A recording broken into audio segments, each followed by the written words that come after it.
ሰላም ሰላም እንዴት ናችሁ? የደሱ ሄልዝ ቤተሰቦች እኔ እግዚአብሔር ይመስገን ደህና ነኝ። በያላችሁበት ሰላማችሁ ይብዛ። ዛሬም እንደተለመደው በአንድ አስተማሪ እና ጠቃሚ ቪዲዮ ተመልሻለሁ። በዚህ ቪዲዮ ለእናንተ ልነግራችሁ የፈለኩት በስኳር በሽታ የሚመጣ የእግር ቁስለትን እንዴት መከላከል እንችላለን የሚለውን ለእናንተ እነግራችኋለሁ ማለት ነው። ከዛ በፊት ግን አዲስ ከሆናችሁ ቪዲዮን ሳብስክራይብ ያደረጋችሁ ጀምሩ።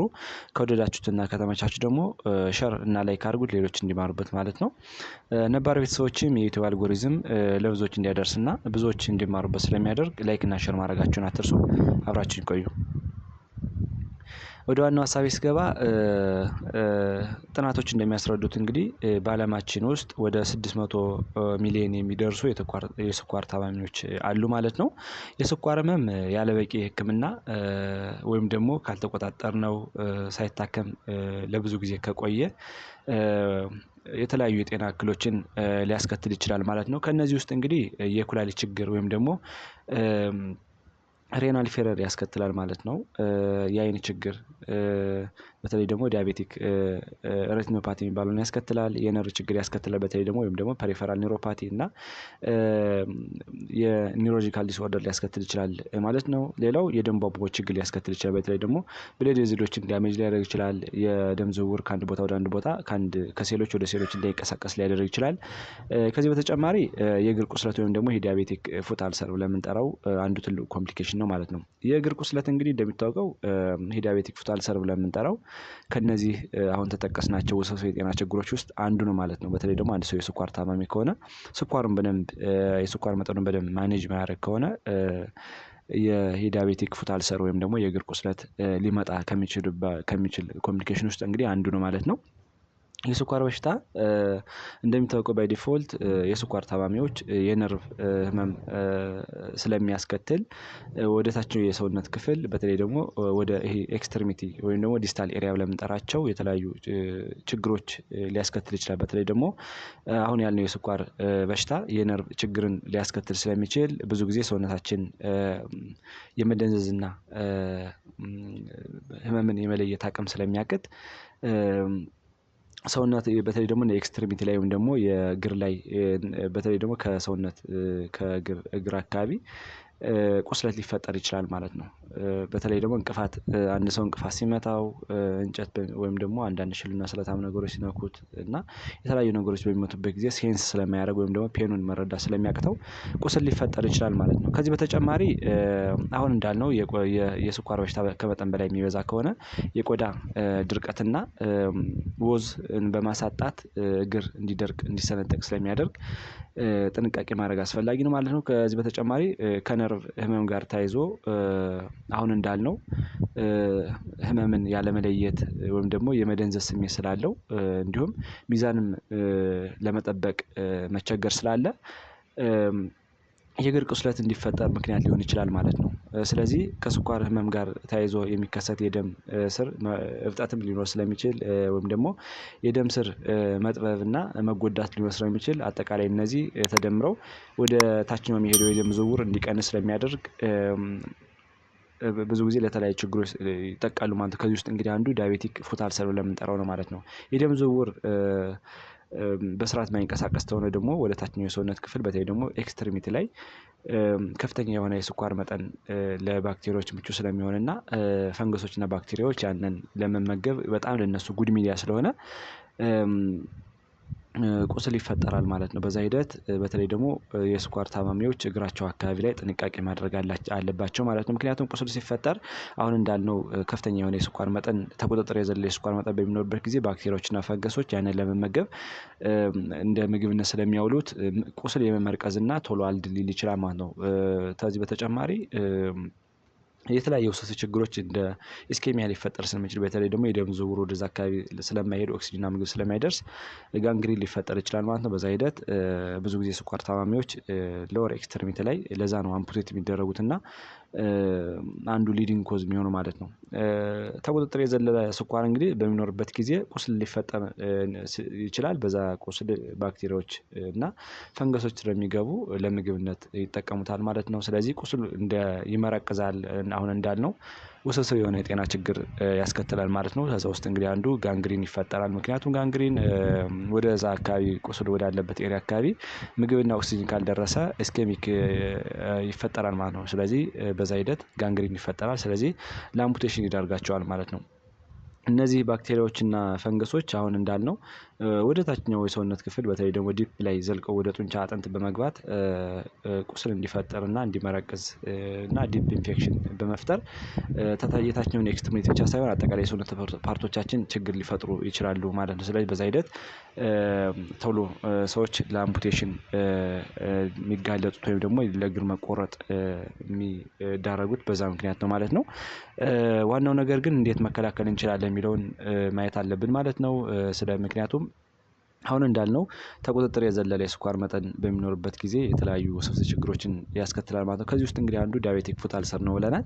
ዲያቤቲክ ፉት አልሰር እንዳይፈጠርስ ምን ምን ሜካኒዝሞችን ወይ ደግሞ ምን ምን ፕሪቬንሽን ቴክኒኮችን መጠቀም አለብን የሚለውን ስናይ አንደኛ የስኳር መጠን መቆጣጠር ነው። በተለይ ደግሞ ከቁጥጥር የዘለለ የስኳር መጠን ሰውነታችን ውስጥ በሚኖርበት ጊዜ አሁን እንዳልነው በተለይ ደግሞ ቁስል በሚኖርበት ጊዜ ለምሳሌ አንድ ሰው እንቅፋት ሊመታው ይችላል፣ እንጨት ሊመታው ይችላል፣ ብረት ሊመታው ይችላል።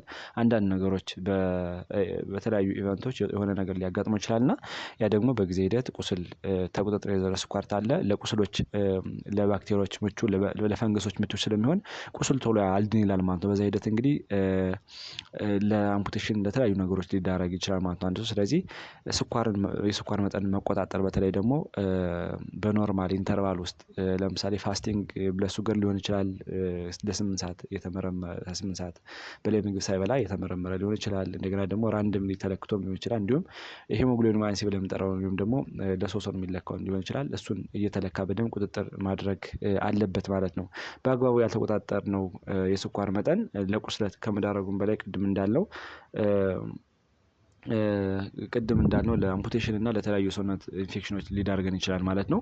ሁለተኛ የታዘዙለትን መድኃኒት ወይም ደግሞ የሚሰጡትን መድኃኒት በአግባቡ መውሰድ ነው። በተለይ የስኳር መድኃኒት በሁለት አይነት መልክ ይሰጣል። አንደኛ በኢንጀክሽን መልክ ወይም ደግሞ በመርፌ መልክ ይሰጣል። ሁለተኛው በሚዋጥ መልክ ይሰጣል እና እነዚህ መድኃኒቶች በአግባቡ መውሰድ በተለይ ደግሞ የታዘዙለትን መጠን ሰአቱን ጠብቆ በአግባቡ መውሰድ አሁን እንዳልነው የስኳር መጠናችን ከፍና ዝቅ እንዳይል ማድረግ እንችላለን ማለት ነው። ምክንያቱም የስኳር መጠን ከፍና ዝቅ ሲል ነው እንግዲህ ብዙ ጊዜ ኮምፕሊኬሽን ሊያስከትል የሚችለው ማለት ነው። ለምሳሌ ዝቅ ሲል ሃይፖግላይሴሚያ ወይም ደግሞ ዝቅተኛ የስኳር መጠን ሊሆን ይችላል። ከፍ ሲል ደግሞ ሃይፐርግላይሴሚያ ብለን የምንጠራው ሊከሰት ይችላል እና የስኳር መጠንን ለስኳር የታዘዙለትን መድኃኒት በአግባቡ መውሰድ በጣም ተገቢ ነው ማለት ነው።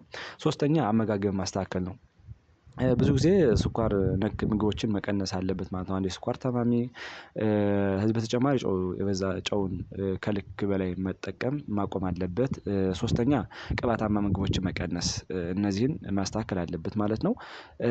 ምክንያቱም ለምሳሌ ስኳር ነክ ምግቦችን መቀነስ የምንችለው ምክንያቱም የስኳር መጠን ከፍተኛ ከሆነ ለተለያዩ ኮምፕሊኬሽን ሊያስከትል ይችላል ማለት ነው። ሌላው ጨውን ከልክ በላይ የሚጠቀም ከሆነ አንድ ሰው በተለይ ደግሞ ግፊት ሊያስከትል ይችላል። ግፊት ደግሞ ኢንዳይሬክትሊ የስኳር በሽታ ያመጣል ማለት ነው። ስለዚህ የስኳር መጠን እንዳይረጋጋና የተለያዩ ኮምፕሊኬሽኖችን ሊያስከትል ይችላል ማለት ነው። ሶስተኛው ቅባታማ ምግቦችን ነው። ቅባታማ ምግቦች እንግዲህ እንደሚታወቀው የደም ስርን ይጎዳሉ። አጠቃላይ ለስኳር በሽታ መንስኤ ሊሆኑ ይችላሉ ማለት ነው። እንዲሁም ስኳር እንዳይረጋጋ ምክንያት ሊፈጥሩ ይችላሉ ማለት ነው። ስለዚህ እነዚህ መቀነስ አለብን። ከዚህ ጋር ተያይዞ አንድ ሰው የስኳር ታማሚ ከሆነ ብዙ ጊዜ መመገብ ያለበት ፍራፍሬዎችን፣ አትክልቶችን እና በአሰር ወይም ደግሞ በፋይበር የበለጸጉ ምግቦችን ማዘውተር አለበት ማለት ነው። ብዙ ጊዜ ምን መመገብ አለበት ወይስ መመገብ የለበትም የሚለውን ደግሞ ከሚከታተሉት ጤና ባለሙያ ወይም ደግሞ ከሚያውቁ ሰው ሄልዝ ኬር ፕሮቫይደር ወደሆነ ሰው ሄደው መረዳት ይችላሉ ማለት ነው። አራተኛ ስፖርታዊ እንቅስቃሴን ማዘውተር ነው። ብዙ ጊዜ ስፖርት ወይም ደግሞ የአካል ብቃት እንቅስቃሴ መስራት የሚጠቅመው ምንድነው? አንደኛ አጠቃላይ ለካርዲዮቫስኩላር ኢንቴግሪቲ ፕላስ ደግሞ ለተለያዩ ሰውነት ፓርቶቻችን ጥንካሬ ስለሚውል አስፈላጊ ነው። ሲቀጥል ደግሞ ስፖርታዊ እንቅስቃሴ ማዘውተር የስኳር መጠናችን እንዲረጋጋ ያደርጋል ማለት ነው። ነገር ግን ይህን ስንሰራ ዊዝ ኢንዲኬሽን ቢሆን የተመረጠ ነው ማለት ጥንቃቄ የተሞላበት ቢሆን የተመረጠ ነው። ብዙ ጊዜ የስኳር ታማሚዎች ወይም ደግሞ የስኳር ታማሚ የሆኑ ሰዎች ስፖርታዊ እንቅስቃሴዎችን በሚሰሩበት ጊዜ ብዙ ጊዜ ከ30 እስከ 1 ሰዓት ይታዘዛልና ስፖርታዊ እንቅስቃሴ እሱን በሚሰሩበት ጊዜ የተወሰነ ጣፋጭ ነገር ስኳር ሊሆን ይችላል፣ ከረሜላ ሊሆን ይችላል፣ የተወሰነ ነገር ወስደው ስፖርታዊ እንቅስቃሴውን ማድረግ አለባቸው ማለት ነው። ምክንያቱም ድካምና የተለያየ ነገር ስለሚኖር ለሃይፖግላይሴሚያ ይጋለጣሉ ተብሎ ይታሰባል እና ወይም ደግሞ የስኳር መውረድ ያጋጥማቸዋል ተብሎ ይታሰባል እና ይህን ጥንቃቄ ማድረግ አለባቸው ማለት ነው። አምስተኛው በባዶ እግር ወይም ደግሞ በክፍት ጫማ አለመልበስ ነው። ብዙ ጊዜ አሁን ላይ የስኳር ታማሚዎች አድቫይስ የሚደረጉት ወይም ደግሞ ብዙ ጊዜ ኤጁኬሽን የሚሰራላቸው በዚህ መጠን ነው ማለት ነው። ምክንያቱም ባዶ እግርን በሚሄዱበት ጊዜ ቅድም እንዳልነው ይሄ የነርቭ ችግር ስላለ ፔናቸውን ሴንስ ማድረግ አይችሉም። በተለይ ደግሞ እንቅፋት ሲመጣቸው አንዳንድ ነገር የሆነ ነገር ሲመታቸው ሴንስ ስለማያደርጉ ቁስለት ሊፈጠር ይችላል ማለት በዛ ሂደት ስር ለሰደዱ ቅድም እንዳልነው እስከ መቆረጥ ድረስ እና የተለያዩ የሰውነት ፓርቶቻችን ችግር ሊደርስ ስለሚችል ጥንቃቄ ማድረግ አለባቸው ማለት ነው። ከዚህ በተጨማሪ ምቾት ያላቸውን ጫማዎች መልበስ በተለይ ደግሞ በጣም ጠባብ ጫማ መልበስ አይፈቀድም። በጣም ሰፊ ጫማ እንዲለብሱ አይፈቀድም። ግን መካከለኛ ወይም ደግሞ ዌል ስናግድ የሆነ ጫማ እንዲለብሱ ይመከራል ማለት ነው። ከዚህ በተጨማሪ ጥፍርን አሳጥሮ መቁረጥ ነው። ብዙ ጊዜ ጥፍር በሚረዝምበት ጊዜ የአንዱ እግራችን አንድ እግራችን ሊመታ ይችላል። ወይም ደግሞ ስንተኛ ማታ እግራችን ሊፍቀን ይችላል ማለት ነው። በዛ ሂደት ቁስል ይፈጠራል። እንደ ቀላል ያየነው ቁስል ነገ አምፑቴሽን እስከ መቆረጥ እግር እስከ መቆረጥ ሊደርስ ስለሚያደርስ ጥፍርን ማስተካከል እና ማሳጠር በጣም ተገቢ ነው ማለት ነው። ሌላው እግርን በየጊዜው አሰስ ማድረግ ነው። በተለይ ደግሞ ማታ ላይ ሲተኙ ሊሆን ይችላል። ጫማቸውን ሲያወልቁ ሊሆን ይችላል። ድርቀት ካለ አንዳንድ መሰንጠቅ ነገሮች ካሉ እንዲሁም ደግሞ ባይ ኤኒ ሚንስ ቅድም እንዳልነው ሴንስ ማድረግ አይችሉም የስኳር ታማሚ ምክንያቱም ፐሪፈራል ኒውሮፓቲ እና ኒውሮሎጂካል ዲስኦርደር ስላላቸው ብዙ ጊዜ ኒውሮፓቲ የሚባለው ዲስኦርደር ስላለ ሴንስ ማድረግ አይችሉም እና ቁስል ሊፈጠር ይችላል። ስለዚህ ያንን አሰስ ማድረግ አለባቸው ማለት ነው። ሌላው የእግር ንጽህናን መጠበቅ ነው። በተለይ ደግሞ በቀዝቃዛ ውሃ እግራቸውን በደንብ መታጠብ አለባቸው። ብዙ ጊዜ እግራቸውን በሙቅ ውሃ የስኳር በሽተኞች እንዲታጠቡ አይመከርም።